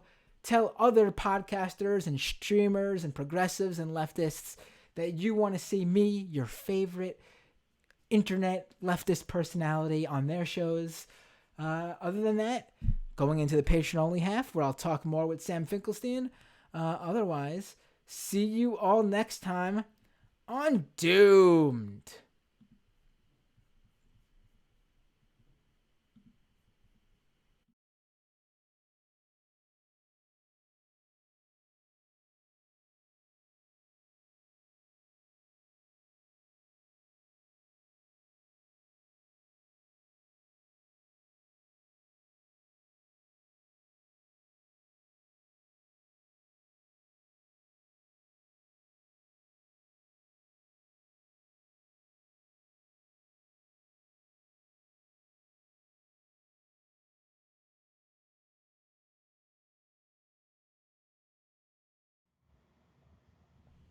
All right, folks, we are back. How you doing, Sam? I've never been better. All right, for anyone who's just listening to the second half of the show for some reason, joining me for even more than he joined me. Well, not even more in terms of he's not going to stay on longer, but to give us additional material than what he's already given us on the first half is writer, activist, and contributor to the brand new Nomiki show, Sam Finkelstein. You probably know him more than, probably don't know him as Sam Finkelstein yet, but you'll know him as @CancelSam on Twitter. That's @cancel_Sam. He's been all over the place this primary because he's got the goods when it comes to the video clips and debunking of bullshit. Sam, thank you for joining us in the second half of the show here. My pleasure. So you've already joined me for over an hour. I don't want to keep you for too long, but you have a great piece today in Sludge about our dear, dear friend, Pete Buttigieg. Tell me, what is our favorite guy who, when he was young, said beautiful, nice things about Bernie Sanders and how he looks up to him more than anyone else? But then this young man goes and works at McKinsey, a place that fixed bread prices in Canada, and now is knocking Medicare for all and knocking his former hero Bernie Sanders. It's tragic, really. And it's very it actually is a very sad story in a certain sense. His dad is this Gramscian Marxist scholar. He gets a scholarship writing an essay about how great Bernie Sanders is, and now he's a hatchet man for the DNC. It's just, what could have been. But anyway, I digress. Pete Buttigieg, he released this endorsement list in like a day before Christmas. And anytime that a politician does something like, release information on a Friday night or release information on Christmas or something, that should raise a red flag for you, because if they're putting information out there at a time where they know it's not going to circulate. And obviously he wanted, he's a mayor, right? He's got no government experience on any level higher than that. So he needs to boost his credibility. He rolls out this list of literally a couple hundred, 218 quote unquote foreign policy endorsements. So I've been picking through it I'm done now, but I was picking through it for several weeks because it was just filled with all of these really interesting people. I already wrote one article about all of the CIA and other assorted, intelligence community creeps that were in there. But this one specific endorsement merited its own article. And this is a gentleman by the name of Josh Black. Josh, he's a former top sanctions official at the UN, and he worked there for many years. And that alone is gross in my opinion, because sanctions are a very bad thing that ultimately, like restrict access to food and medicine for just regular people in Iran or something. Right. But that's not the point here. Wait, you mean Bernie Sanders when he voted against the Iranian sanctions and the Russia sanctions? That was actually a good thing. I'm Yeah, well, shocked. no, he's Putin's puppet. Right. I see everything through the prism of Russiagate. So, but anyway, Josh Black. So Mayor Pete lists him as like a former National Security Council, a former UN official, which all of which is true, because there's a little blurb next to each name on this list. But what he didn't mention was that in 2018, this guy left the Trump administration's National Security Council to go work for an organization called it's PHRMA. So we're just going to call it Pharma because it's the biggest lobbying organization for the pharmaceutical industry, which coincidentally is the biggest lobby in America. They spend more money on lobbying than anybody else. They're like this hugely nefarious force. There's a reason why, despite there being 90% agreement among Americans, which good luck finding anything else that 90% of Americans agree on. 90% of Americans agree that drug prices are outrageously high, and 3/4 of them blame the drug companies for that. So drug companies have a big incentive to buy politicians and make sure that that doesn't change, despite massive public outrage at the fact that people can't afford things like insulin. So anyway, this guy Josh Black, he goes and he takes a position as the associate vice president for international. Basically, he's an executive. He's their liaison to the UN, and he gets embroiled in this fight leading up to a UN meeting it's the first UN conference on tuberculosis, which, despite not existing in America or the developed world, still kills like 2 million people a year because they don't have access to TB drugs. And this becomes like a flashpoint for this much larger argument that the pharmaceutical industry is having with poor countries, because there's an international law provision that basically allows poor countries, when they can't afford medicine, to ignore patents and ignore intellectual property rights and just manufacture it themselves. Because the idea is no one should die unnecessarily because they live in a country that's too poor to afford the medication that they need, right? Makes sense. Pharmaceutical industry disagrees. So he gets embroiled in this whole fight about that. And ultimately, I mean, the Trump administration is totally on the side of the pharmaceutical industry. So they're kind of working hand in glove to make sure that this provision is restricted or eliminated entirely. But the main gist of my article was, for one, Mayor Pete, despite, he's notorious for taking money from virtually anywhere, right? Right. But he did say no federal lobbyists, and that, federal is a weasel word, and what constitutes a lobbyist, and blah, blah, blah. But in this case, like, this guy is an executive at Pharma, like at their biggest lobbying, or like, you can't be more of a lobbyist than working for a group that's explicitly for lobbying. That's all they do. And not only was he endorsed by this guy, but he's accepted. It was like $1,100, and that's only through September. So I'm sure he accepted more from September to January. But I just thought it was exceptionally cynical that he would list this endorsement and just omit the fact that, like, oh yeah, well, he's also the executive vice president of the largest pharmaceutical lobby in America. But he just left that detail out. So I thought that was noteworthy, and it prompted me to look more into Pete's relationship with the pharmaceutical industry more broadly, because that can be, it's kind of a useful window into the sort of corporate control of a politician, given that it's the largest lobby in the country. If you see a lot of like the executives at pharmaceutical companies putting money into a candidate, that's a bad sign, because it means that they think, oh, this is my guy.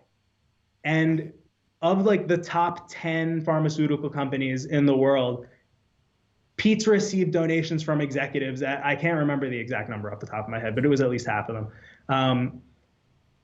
And we're talking about like the big donations, your $2,800 donations or whatever. So what that said to me was, I mean, a lot of people would be surprised to learn that in 2018, Pete Buttigieg proclaimed his unequivocal support for Medicare for all.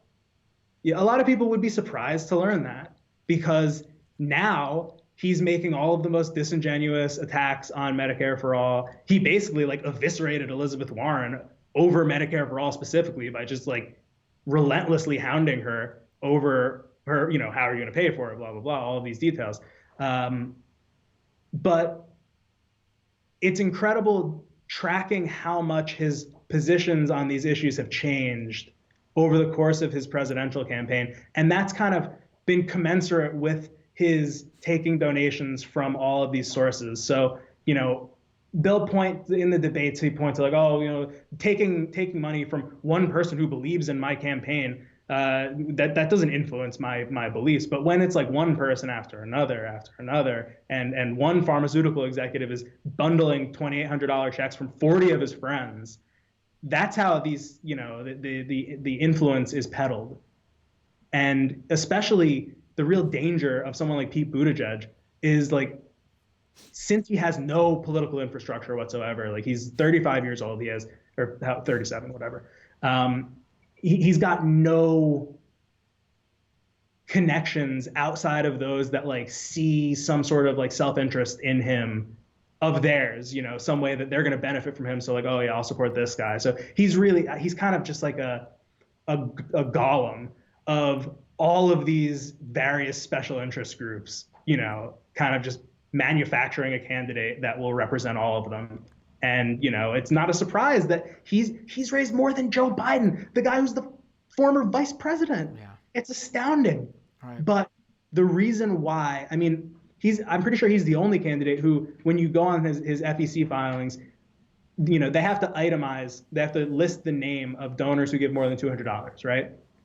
He's the only person who's got like a majority of his donations are itemized. Like a majority of his donations are people who are giving him more than $200. And, you know, I mean, $200 doesn't sound like that much in terms of campaign finance, but overall, the point is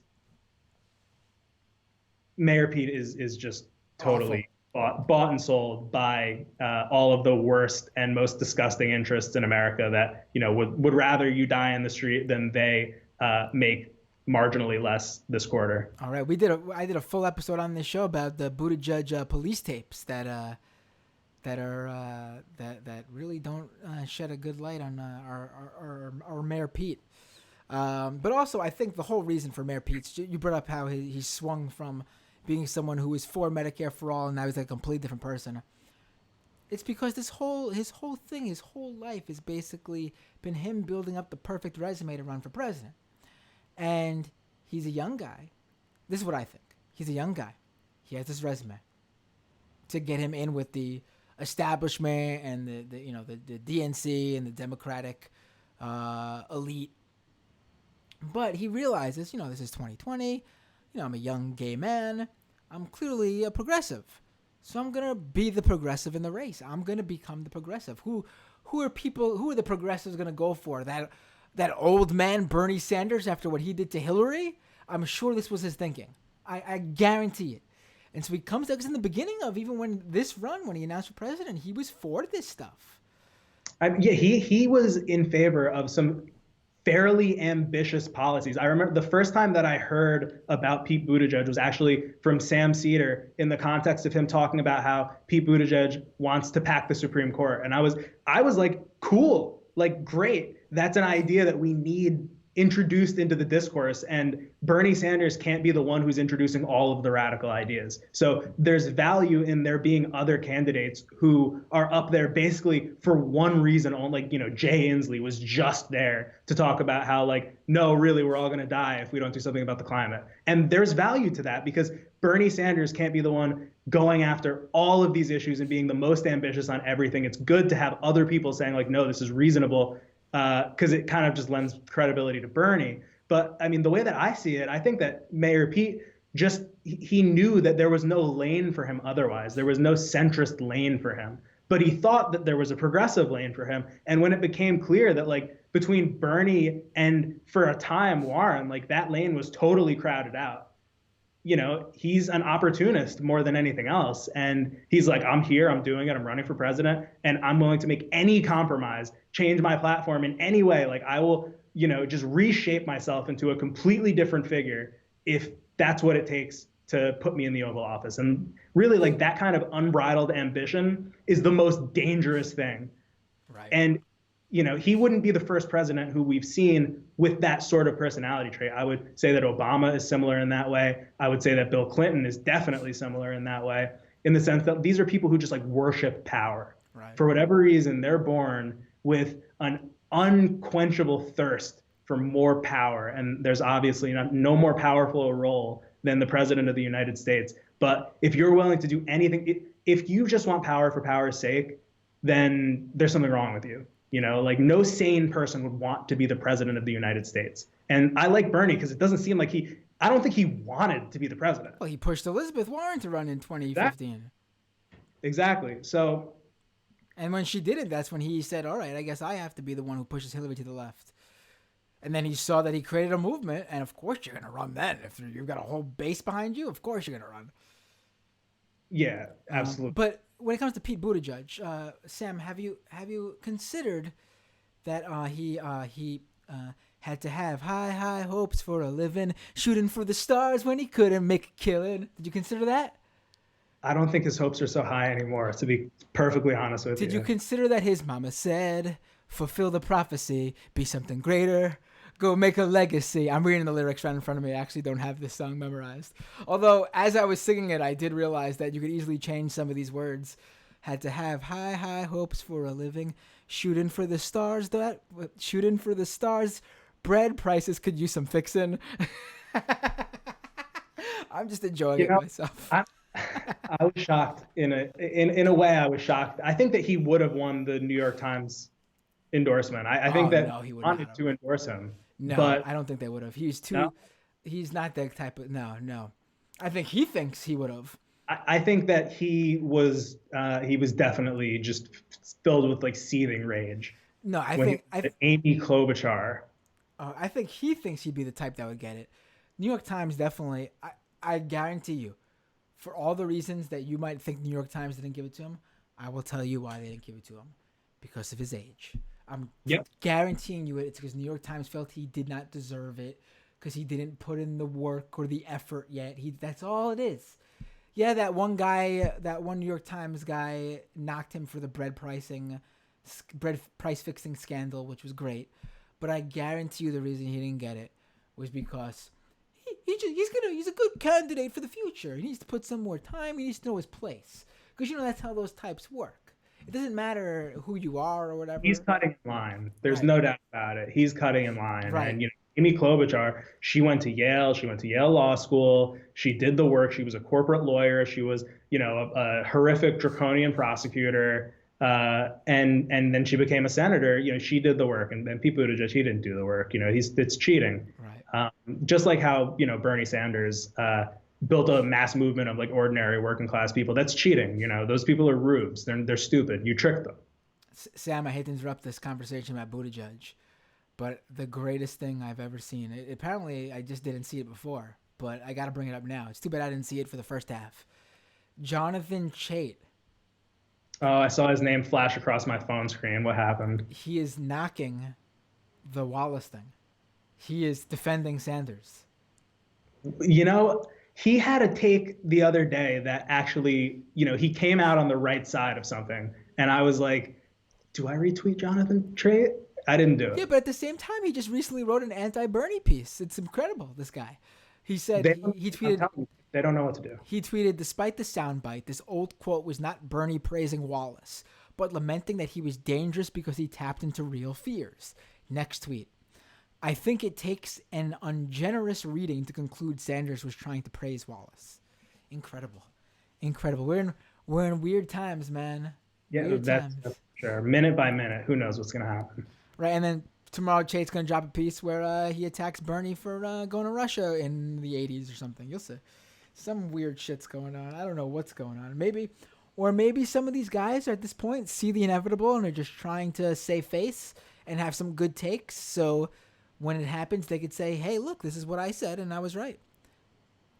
How crazy is it how much this is shaping up to be similar to the Republican primary in 2016, where you had just this clown car of people who should have been like establishment heavyweights. You had serious intellectual firepower like Marco Rubio and Ted Cruz. Ben Carson. I mean, come on. And just one by one, these people just dropped. And here, we have Kamala Harris, we have Cory Booker, we have these serious candidates. And I thought that Harris was actually going to like be a problem, but just all of them just flame out. There's no constituency for it at all. And all along, Bernie Sanders just chugging along, and the media never takes him seriously. And now, the only difference is there's no wall-to-wall Bernie coverage in the way there was wall-to-wall Trump coverage, which really speaks poorly of corporate media, because they're like, oh, this guy's being a bigot. Let's give him as much airtime as possible. He just said Mexicans are rapists. Let's give him, hundreds of millions of dollars worth of free cable news. But Bernie, oh, he's just, holding giant rallies filled with a mosaic of different people speaking this pluralistic message. Let's pretend he doesn't exist, or bring in the body language experts. It's really unfortunate. But I think maybe once, if they start to see the inevitable, and they figure out a way to capitalize, like literally capitalize on Bernie coverage, maybe you'll start to see more. I mean, I know that MSNBC recently hired a pro Bernie person whose name I can't remember. She follows me on Twitter. Very, very commentator. Francesca something. Maybe as well. But regardless, she's explicitly pro Bernie. She's in my. I don't follow that many people. She's in my follows. But I don't know how much ideology is going to get in the way, because ideology didn't get in the way for them with Trump. Like, they were like, oh yeah, I disagree with him, but we'll make money off of it. Bernie, on the other hand, I don't know. Francesca Fiorentini, right. She's from she did a lot of like Al Jazeera, AJ Plus stuff. I remember her, yeah. And she did that show on MSNBC. She had like a special on like a Medicare for All or something. Yeah, she's good. I like her. Yeah, they hired her. Good. Yeah, she's got like a show on the weekend or something. Nice. But it's something. It's a fig leaf, in a certain sense. Right, because they're preparing for the inevitable if it happens. I mean, I think that they see independent media like thriving in the Bernie era, specifically on the left, because there's no market for it on cable news. Like we only watch cable news to get mad. Right. When we want to get informed, we take to the internet. Right. And everyone should go to youtube.com/Matt Binder and go. That's where you go to be informed. Exactly. and the corporate ghouls who are looking over the quarterly earnings, they understand that they're missing out on a segment of the market. And it really just it's testament to how powerful their, anti-socialist, anti-left ideology is, that they're willing to like forego the profit that is really just sitting there. I listened to an interview that Cenk Uygur did with Katie Halper and Matt Taibbi on their podcast that I forget the name of, but it's good. And basically, he was talking about when he founded TYT, he just he saw that there was just nobody reaching out to this audience. They were, in terms of radio, they were only interested in reaching right-wingers because they were already doing that. And, it's a big market for right-wing radio content, whatever. But the people at MSNBC and CNN, like, they understand that there's this massive group of people they could be like targeting and making more money off of, but the ideology it doesn't work for them. They're so elitist and anti-left that they're just not going to go for it. Right. Well, they're going to learn, right? They're going to learn.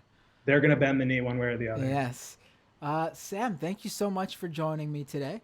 And it's not just for the first half, but especially for coming here and sticking around me for an extra, 20, 30 minutes. Really appreciate the time. I would love to have you back on again, man. There's going to be a lot of stuff in the coming weeks and months. Yeah, I hope you enjoyed being on this show, because I'd love to have you back on. I'll be back for sure. Awesome. Love it. Love it. Have a great night, man. Take care. So, All right, folks, we're not done here. I'm gonna read some, not as many comments as usual, because we gave you that bonus with extra Sam material. But let's get to some comments here. There's some super chats. Let me read those first, because that's important.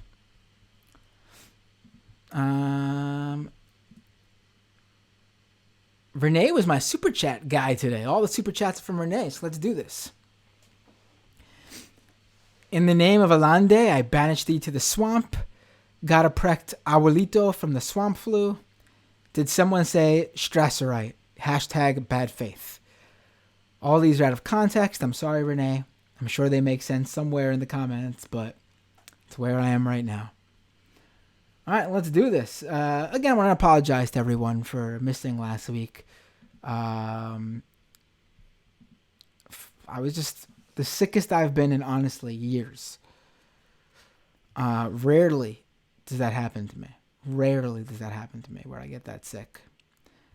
Usually it's like a 24-hour thing, or I'm able to just work and do regular things while I fight the cold or the cough or whatever. But this was like I was in bed.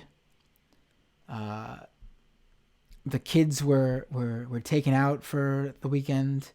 Taken out. It sounds like someone took them. They went to their grandparents for the weekend because I was just unhelpful. I was just sicker than sick. Never been like this before since they were born. And Ezra, my son, is 4. Enid is now 8 months, but Ezra is 4. So in at least 4 years, more than 4, he's going to turn 5 this year, like 4.5 years, I have not been this sick. So I'll make it up to you all. Let's go to some comments here.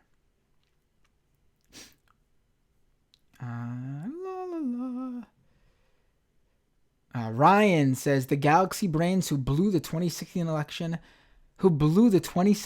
election have fucked up yet again. Misha correcting me, it's Nomiki. Yes, she's been on the show before. What did I say? Didn't I say Nomiki? Ryan says Bernie's going to win Iowa, then he's going to win South Carolina. I hope. I see him winning Iowa. I see him winning New Hampshire. I see him winning Nevada. South Carolina, he might not win. But I think if he wins those first 3, like I think, he will get a lot closer. So Biden will be walking out of South Carolina with a lot less delegates than most people assume. That's what I think is going to happen. I do think he needs to win all 3, though, for South Carolina to pull off like that. However, if South Carolina doesn't give him more delegates than we all think, seeing that those Texas polls showing Bernie within just 2 points from Biden, that can make up for South Carolina. If Bernie wins Texas,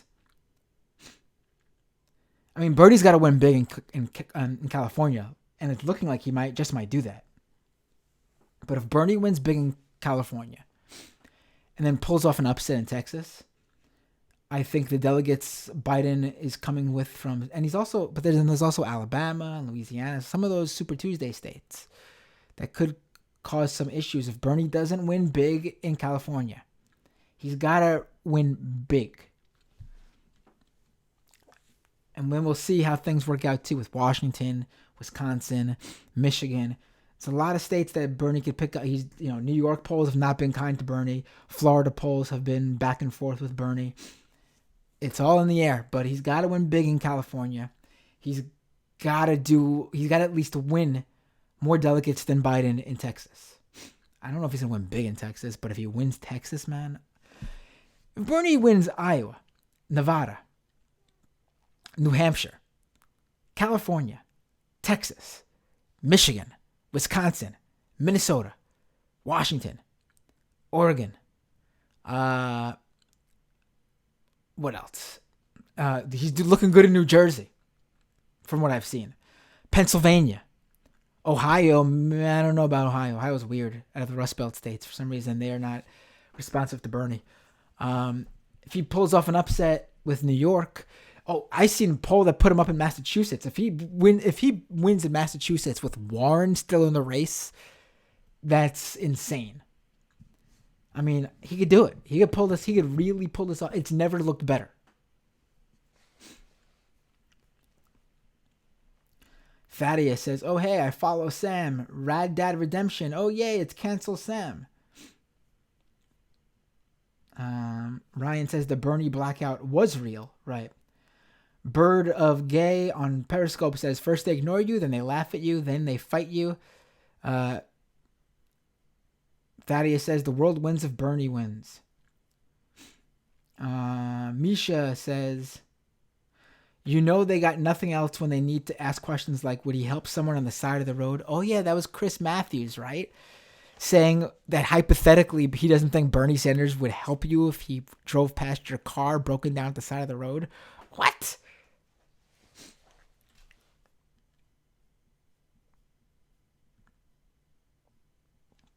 Jeff Berg on Periscope says, please talk about the trillions of dollars behind all of these attacks.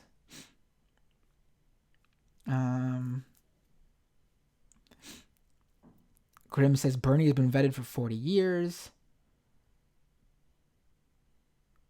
Rad Dad Redemption says, oh my God, Thad, if you haven't seen it, you need to. Some Clinton guy on Rising called Hillary the black guy of the 2016 primary. What? I think I saw this in passing and I just didn't even remember. It didn't even register to me. Well, I gotta check this out. Unbelievable.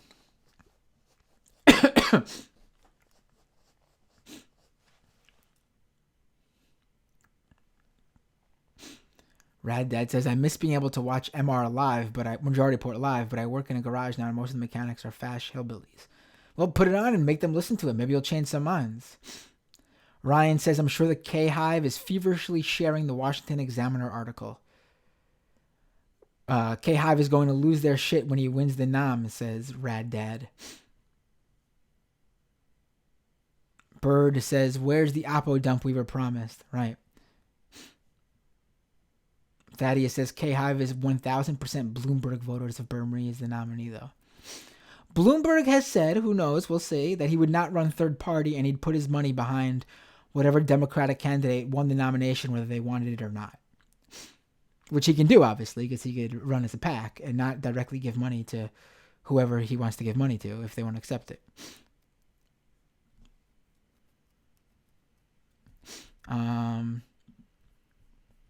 Union James on Periscope says, cancel Sam equals rising star. He certainly is. That's why I had him on.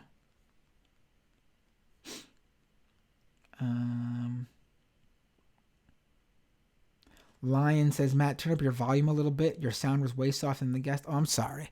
For the podcast, I'll turn the volume up for sure. I'm sorry about that. I didn't see that comment. Till now.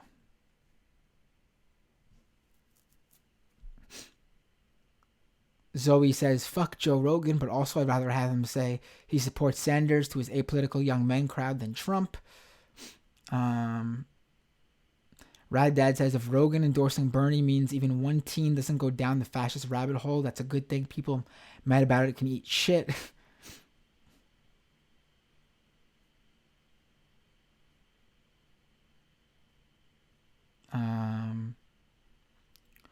Zoe says, Rogan is an idiot, to be honest.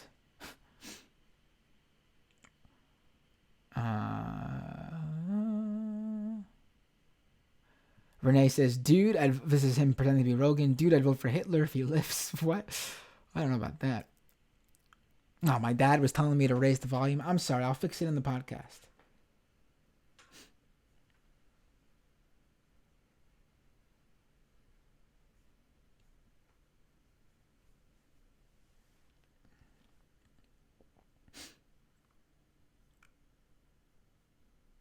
I'm going to go through some of these really fast.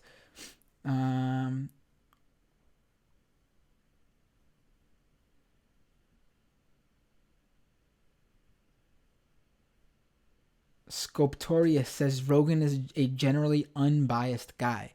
Well, the problem with that is that there are times to call shit out for being shit. And a lot of times he doesn't do that. I mean, you can't have that platform and have these certain people on your show and let them spew bullshit and not at least push back on it. Jeff Berg says, Chapo is the only pod that Joe's back at all. Y'all are shit at building alliances. Well, how am I have a criticism of Joe Rogan.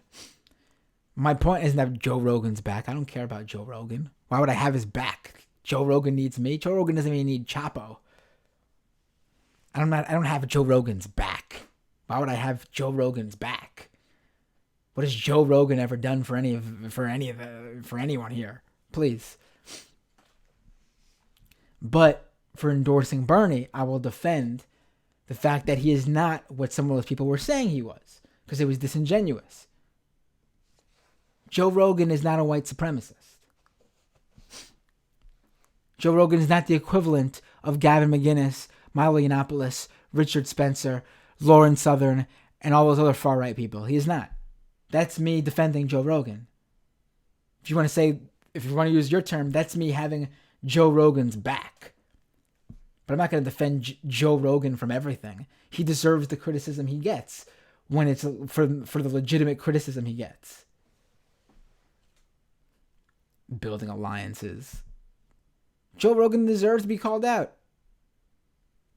for when he's spewing bullshit. That's part of alliance building, too.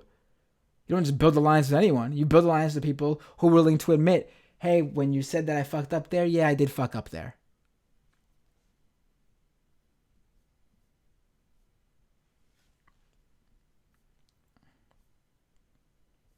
And it seems like Joe Rogan's willing to do that, actually.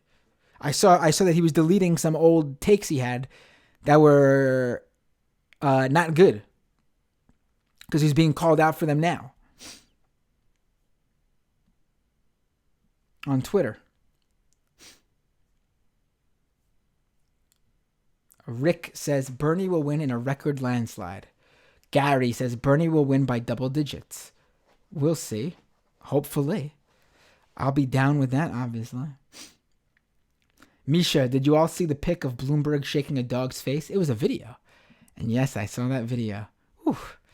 The man is a weird one, right? I mean, that's a weird dude. Oh, I forgot to mention, because it's not the last show before that, but I should start mentioning it now. Not tomorrow, but next Friday.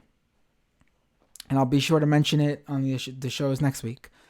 I'll be a guest on the Michael Brooks live show in Brooklyn. I'll be retweeting where you can buy tickets. It's at the Bell House in Brooklyn. Come out for sure if you're in New York. Let's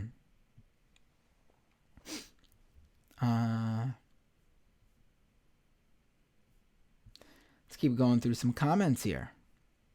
A lot of comments. I'm sorry, I just can't read them all. Jeff Berg says about Warren, the longer she stays in, the better. She ain't going to endorse Bernie. Yeah, but the polls, whether she does or not, the polls show that she will, a lot of her supporters will go to Sanders more than any other candidate. So it would help Bernie for sure. I do think she would endorse her, but maybe that's me still trusting that she would do it. It would be a huge disappointment if she didn't. Wendy Sproul. I shouldn't read your full name. I'm sorry. But Wendy on Periscope. Love you guys. Thanks for fighting for Team Bernie.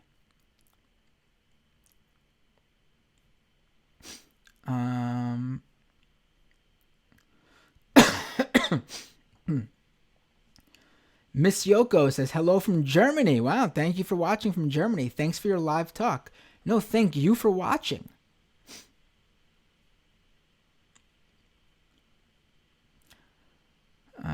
Got some new names I don't usually see here in the chat. Great to see you all. Now people are talking about salad dressing, and interesting. All right. I'm not going to go there. You guys continue your salad dressing talk in the chat. I'm going to just keep scrolling by that, get to some good... Here we go. Dinah Cat loves me. How disturbing is it that the entire Dem Party can't produce a Bernie equivalent below the age of 70? It's bad, yes. whether Bernie wins or loses, it's a bad outlook for the future. I mean, we got Ilhan Omar, we got Rashida Tlaib, we got AOC, but I don't know if they're going to be ready for a presidential run. I'm not saying that they're not ready in terms of being able to do it. I'm saying, will the Democratic base be fine with how young they are? They're a lot younger than, I think at least AOC and Ilhan. I think they're a lot younger than even Pete, right? AOC is definitely. But I would vote for Ilhan and Rashida and AOC in a second. They are the future of the left. In terms of the national stage, there's definitely some up and comers in local politics, state politics. But on a national level, those three, man, they are our entire the left's future in national electoral politics hangs with those three.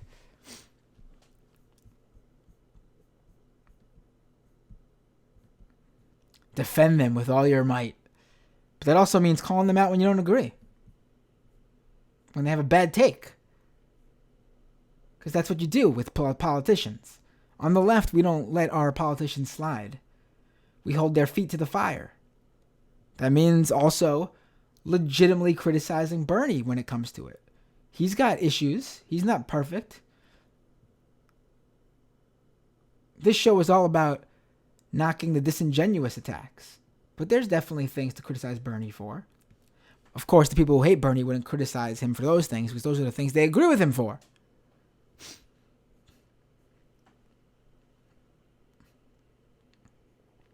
Zoe says, OMFG, the YouTube automatic closed captions transcribed Pete Buttigieg as Pete Buttigieg. Excuse me. Dorian says, I didn't know he works with Nomiki. Cool. Right, she's got a new show. She's recording out of the Majority Report studios.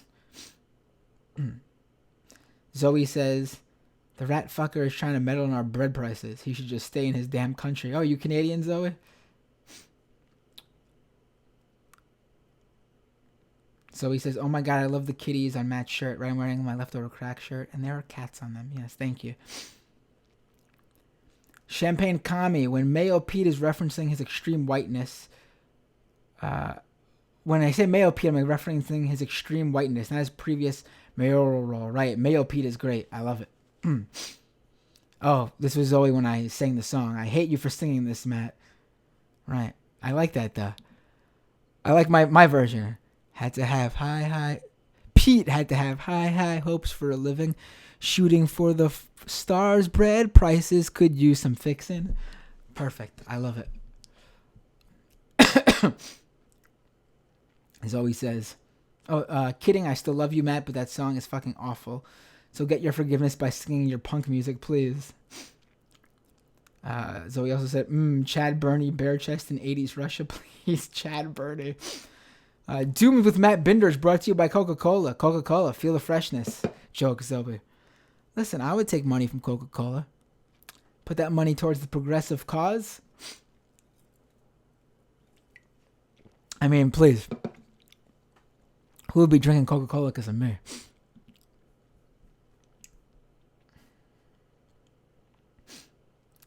Don't forget to use coupon code DOOM10 for 10% off your next cargo of Coca-Cola.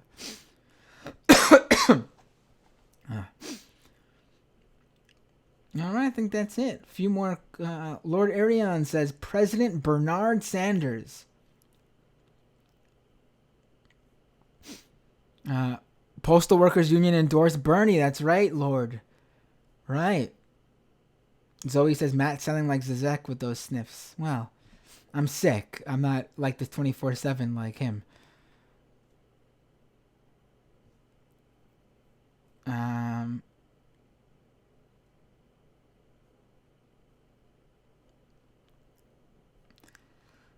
All right, the final comments of the show are more about salad. And there's a conversation about, what's this? What? All I see is yes, no, LMAO, completely out of context here. I'm lost. Someone give me a final comment that has nothing to do with whatever context you guys were talking about, so it stands alone. All